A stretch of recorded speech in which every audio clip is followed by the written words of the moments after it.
Nesta segunda aula de parapsicologia, nós vamos adentrar um pouco mais nas bases da parapsicologia. Nós devemos ter essa base sempre presente durante todo o estudo, para não cairmos novamente nas mentalidades míticas que dá resposta para algo inexistente, para histórias fantasiosas, e também não cair na ilusão de falsas crenças, de uma falsa fé. Então tudo isso hoje que nós vamos estudar ainda é uma base, mas uma base que sem ela nós não conseguimos ir adiante. Na análise e explicação dos fatos, deve-se ter presente dois princípios.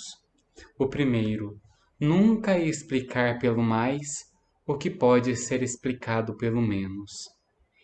Diante de uma situação que aparentemente não existe uma resposta lógica. Conta-se no livro do Exorcista, no caso real, que quando na casa onde começaram os fenômenos começaram a escutar batidas, em vez de tentar encontrar uma razão lógica para aqueles barulhos, começaram-se a achar que eram fantasmas, que eram espíritos. E assim eles começaram a conversar com os barulhos. É igual aquele jogo Ouija, onde tem um copo e as letras, mas eles falavam e pelas batidas eles tentavam entender se era sim, se era não. Então, em vez de tentar explicar naturalmente, racionalmente, o que eram aqueles barulhos, eles já acharam que era um parente morto que tinha voltado. Então, a lógica da parapsicologia é essa. Se existe uma razão real para coisas mais simples, para as coisas menores, a gente não deve tentar criar uma razão maior. Se a ciência consegue explicar um menor, mais simples, não devemos tentar encontrar razão maior. E logo, a segunda frase é: nunca explicar pelo sobrenatural o que pode ser explicado naturalmente. Exemplo ainda dos barulhos, né? Esse pensamento de que os mortos comunicam através de barulhos inexplicáveis. Aqui nós temos o exemplo das irmãs Fox. Elas começaram com essa história de que na casa, quando elas estavam reunidas, os mortos falavam através de barulhos, através de pancadas no ambiente. E diante dessas manifestações, muita gente acreditou que realmente eram espíritos. Mas antes de morrerem, elas falavam que elas faziam aqueles barulhos estralando o pé, estralando os dedos. Então era uma enganação, era uma, um, eram charlatãs que faziam isso. Então, nunca explicar pelo sobrenatural o que pode ser explicado naturalmente. Existem alguns institutos, até mesmo o Instituto Padre Quevedo, existem institutos em outros lugares, em outros países, que pagam uma quantia considerável para quem tiver realmente capacidades sobrenaturais e demonstrarem isso em laboratório. Ou seja, um lugar onde pode ser averiguado se aquilo é real ou não. Um outro charlatão, né? Ele falava que conseguia virar as páginas de um livro com o movimento das mãos, sem tocar. E ao ser submetido num ambiente controlado, colocaram pedaços de isopor em volta e viram que ele virava as páginas soprando. Então ele fazia movimentos com a mão, mas soprava, e as páginas viravam. Então sempre tentar ver o natural, a coisas reais, e não colocar a culpa de coisas meramente humanos, naturais e sobrenaturais. E aqui vem a pergunta, né? O que é a parapsicologia? A parapsicologia é o estudo de fatos incomuns, misteriosos, relacionados com o ser humano. Ela estabelece a diferença entre os fenômenos naturais, extranormais e paranormais, e aqueles que superam as forças da natureza, supranormais ou milagres. Mais para frente nós vamos falar um pouco mais deles, explicar certinho. Os fenômenos. Olha o barulho aqui dos espíritos. As características dos fenômenos parapsicológicos são espontâneos, incontroláveis e perigosos.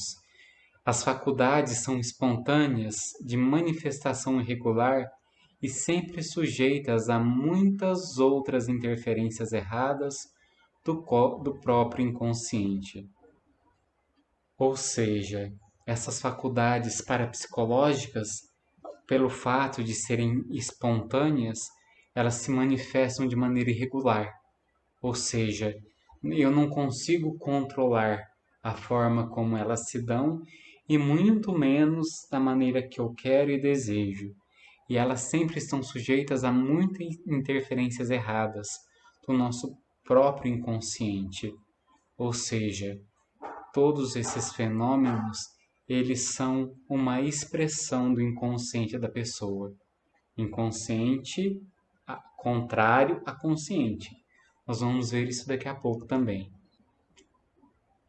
Ou, dito de outra maneira mais completa, esses fenômenos são inconscientes, involuntários, incontroláveis, irregulares e incomuns.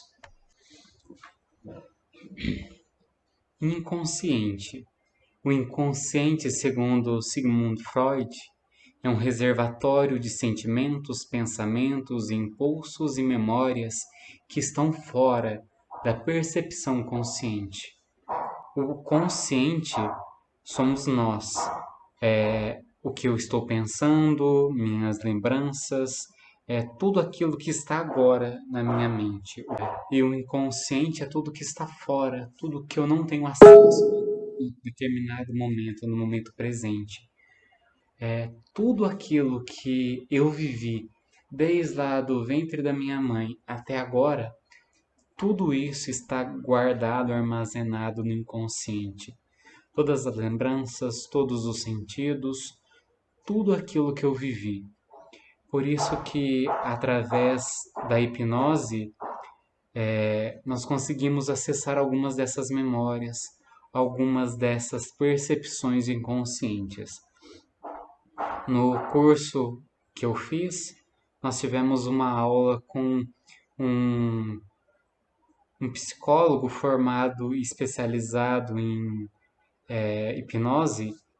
Ele afirma que alguns dos estudiosos atuais chegam a levar a consideração que um inconsciente nem exista, visto que, dependendo da forma como a pessoa que conduz a hipnose, ela pode induzir a pessoa a falsas memórias, a falsas lembranças. Prova disso é a regressão a vidas passadas. Se nós pegarmos, né, duas pessoas, uma espírita, e fizermos com ela hipnose, ela vai chegar até ali a concepção e depois ela dá um salto para uma outra vida. E assim ela dá vários saltos para várias vidas, várias realidades.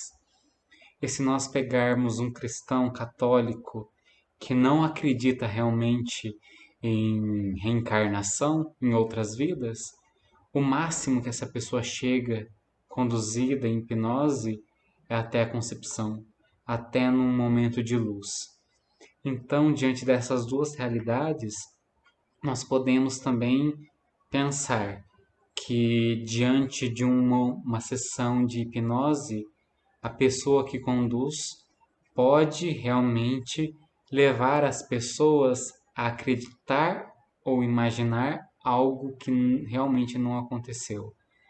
Então, nós temos esse conceito de inconsciente, que é uma reserva de tudo aquilo que vivemos, visto que no consciente da nossa vida tem muitas coisas que nós não lembramos, muitas coisas que nós não temos no momento, mas por causa de um fato, um acontecimento, nós podemos lembrar de coisas. Coisas que podem ser reais, lembranças verdadeiras, ou podemos também lembrar de coisas, mas coisas que não realmente aconteceram. Uma lembrança que eu tenho é da morte do meu avô, dele ter sido dele ter sido velado na sala da minha casa. Eu lembro de tudo, do caixão na sala e eu lá pequenininho, vendo aquela cena sem entender. Mas em conversas com minha mãe, eu percebo que essa é uma memória falsa, porque ele não foi velado na minha casa, ele foi velado no velório. Então, uma lembrança irreal, uma lembrança falsa. Por isso que nós devemos ter consciência que existe um inconsciente, mas muitas vezes esse inconsciente ele pode nos pregar peças. A cada pensamento corresponde um pensamento. Ou seja, cada pensamento que eu tenho, ele tem por detrás toda a história, tudo aquilo que foi vivido. E essa é uma famosa imagem do inconsciente, né? O consciente é a pontinha do iceberg, o inconsciente é todo o emaranhado que envolve e que não é visível. Outra característica da parapsicologia, né, dos fenômenos parapsicológicos, ele é involuntário, ou seja, que se realiza sem intervenção da vontade, ou que foge ao controle desta, automático, inconsciente, espontâneo. Essa frase é no dicionário online. Ou seja, eu não tenho a intenção de fazer, eu não tenho a capacidade racional, voluntária, espontânea de realizar. Quando eu vou atravessar a rua, eu faço aquele ato voluntário. Eu olho para os lados e me dirijo ao outro lado. O fenômeno parapsicológico ele não tem esse aspecto. Ele realiza sem a vontade. Ele realiza sem o consentimento. Um exemplo são os casos de tipologia, que são os barulhos, tipo pancada que se dá em porta, parede.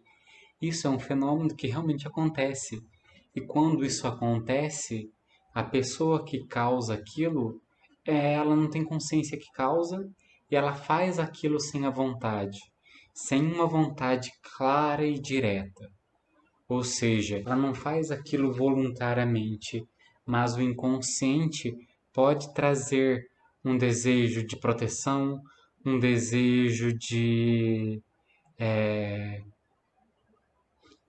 causar um medo em alguém. Todos esses atos são involuntários, mas eles têm uma raiz nesse inconsciente. Ele também é incontrolável, quando não se pode controlar, que não se controla ou que não se submete a qualquer forma de controle. Também tem a ver com isso. Nós não conseguimos controlar esses fatos. Se eu, por exemplo, tenho essa capacidade inconsciente, eu não sei que eu tenho, eu não consigo fazer segundo a minha vontade, eu também não controlo quando eles acontecem ou deixam de acontecer. Eles são irregulares, que não apresenta regularidade, não assimétrico ou uniforme, desconforme com as leis, as regras, os costumes estabelecidos. Ele também é incomum, que não é comum, anormal, extraordinário, fora do comum, invulgar. ele também é incomum, que não é comum, anormal, extraordinário, fora do comum, invulgar. Um, uma situação comum seria aqui nós conversarmos. Uma situação incomum seria uma luz surgir no nosso meio e começar a girar. Um fato comum é eu levantar, pegar uma água, voltar e beber. Um fato comum é um copo vir levitando na minha direção. Ou seja, são fatos incomuns, coisas que nós não vemos todo dia, ou talvez se chegarmos a ter a sorte de nunca vermos. Nenhum dos portadores de poderes paranormais ou sobrenaturais apresenta esses fenômenos com hora marcada. Eu já disse isso na primeira aula, isso tem que ficar presente na nossa memória, no nosso consciente. Ninguém domina os fenômenos parapsicológicos. Então, se alguém fala que vai fazer um fato, vai apresentar algo extraordinário, sobrenatural, parapsicológico, duvida e nem vai, porque é charlatanice, é mentira, é irreal, certo? Facilmente vocês conseguem encontrar na internet vídeos de pessoas que dizem que têm poderes, que entortam garfos. Tinha, alguns anos atrás, no Fantástico, um quadro que meio que desmascarava essas pessoas, que o próprio Padre Quevedo era o protagonista, né, o apresentador. Então, sempre que alguém for fazer um show, ali não é real, é charlatanismo. Características dos fenômenos parapsicológicos. Ele tem uma raridade e fugacidade da ocorrência observável. Nele, há a impossibilidade de dominar o fenômeno para repeti-lo à vontade. Ele tem caráter de inesperado e imprevisível, o que dificulta a preparação do seu registro.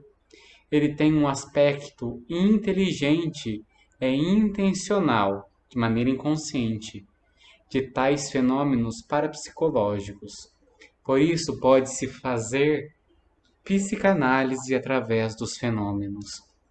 Ou seja, através desses fenômenos, nós podemos, através da observação, através da percepção de quem realiza e do contexto ali, nós podemos entender o que aquela pessoa está dizendo ou está manifestando.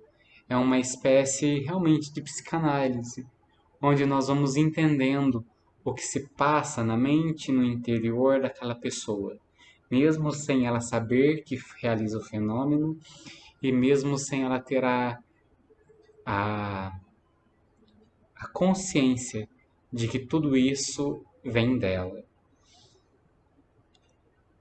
A insegurança e a imprecisão dos testemunhos quando os observadores não são especialistas treinados.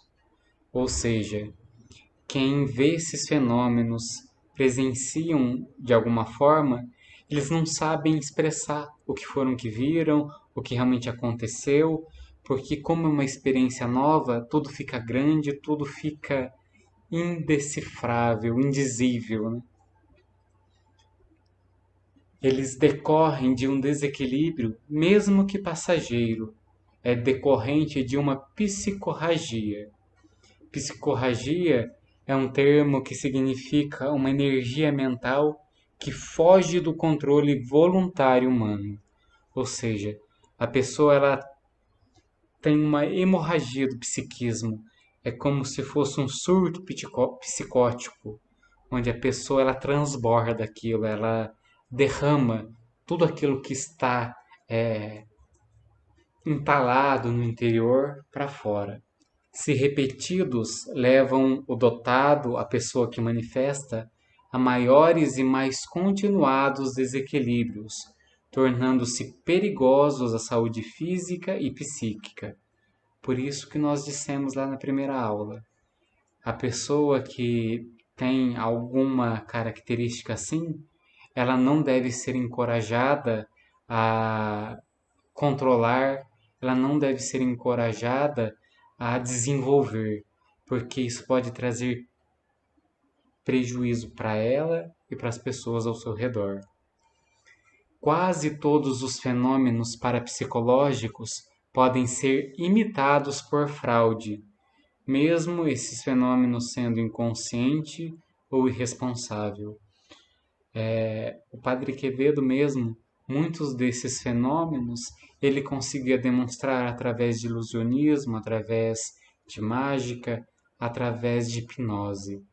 Então, muitos desses fenômenos ditos extraordinários, eles podem ser fraudados de maneira consciente.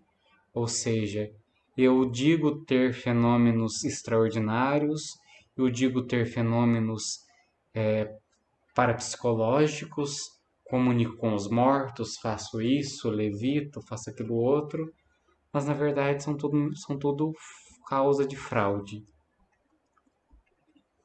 Antes de explicar parapsicologicamente qualquer fenômeno, nós devemos descartar as seguintes possibilidades: fraude, como eu já disse, de pessoas que fazem aqueles atos unicamente com a intenção de te enganar. E às vezes tem pessoas que realmente acreditam que têm essas capacidades. E às vezes elas usam dessa ignorância, desse desconhecimento da realidade para fraudar, para ter algum lucro, algum benefício com isso. Por isso, nós primeiro temos que descartar a fraude. Um fenômeno natural, por exemplo, nos cemitérios. É comum que os gases que o corpo emite no processo de decomposição, eles emitam uma certa luminosidade. Então, esse fato pode ser visto como manifestação de espíritos, mas não é. É simplesmente um fato natural, de algo que ocorre, algo que acontece. Quando uma pessoa morre, se ela fica na água, o corpo ela fica numa espécie de preservação, uma preservação natural. Mas ao ser tirado da água, logo ele se decompõe. E nós podemos ver essa preservação como algo sobrenatural. E não é algo também natural. E muitas outras coisas que nós podemos ver como sobrenatural, mas que na verdade não é. E o outro ponto é a alucinação. Esse ponto não é algo real que está acontecendo. Igual eu falei da telecinesia, né? De algum objeto que levita, que aparece voando por aí. Se tem um grupo ali junto, todos falam, olha, nós vimos o objeto sair de um lugar e ir para o outro. Mas se uma pessoa somente viu, provavelmente é uma alucinação. É uma visão ali que a pessoa está tendo que provavelmente não é real. É uma alucinação do inconsciente, da mente. Existem alguns distúrbios psíquicos, existem alguns remédios também que provocam alucinações. E aqui nós temos que estar atento, descartar essa possibilidade. Se realmente é um fenômeno que foi visto, presenciado e comprovado, ou se realmente é uma alucinação de alguma pessoa. Outro fato, uma ilusão, porque nós podemos considerar algo sobrenatural, mas na verdade é uma ilusão. Há alguns anos atrás, um grupo de pessoas jurava que Nossa Senhora tinha aparecido no vidro de uma janela, mas não era. Era um produto que passou para limpeza, sem desejo de enganar ninguém, pelo menos acredito eu, que dava uma ilusão de ótica que era uma aparição. E não era. Era uma ilusão que aquele produto no vidro causou. Não tinha nada de divino, nada de sobrenatural. O estado alterado de consciência. Esse é um aspecto que nós temos que ter muita atenção, porque esses fenômenos geralmente eles acontecem um estado alterado de consciência. Essa palavra é uma palavra-chave no estudo da parapsicologia. As pseudo-religiões, eles fazem uso de alucinógenos, danças ritualísticas, música, coisas que favorecem uma alucinação, favorecem um desprender-se da realidade. Isso se dá através de, como eu disse, alucinógenos, seja o uso de droga, bebida, ou seja também através de ambientes que proporcionam um estado de transe, seja através de um ambiente um pouco mais escuro, com sons que favorecem certas pessoas propícias a entrarem nesse estado de inconsciência, nesse estado alterado. E também, né, não precisa ser outras religiões, mas o uso de bebida num estado elevado, acontece esse estado alterado de consciência. A pessoa não tem consciência do que faz, do que realmente realiza. E nesses momentos pode acontecer algum fenômeno parapsicológico.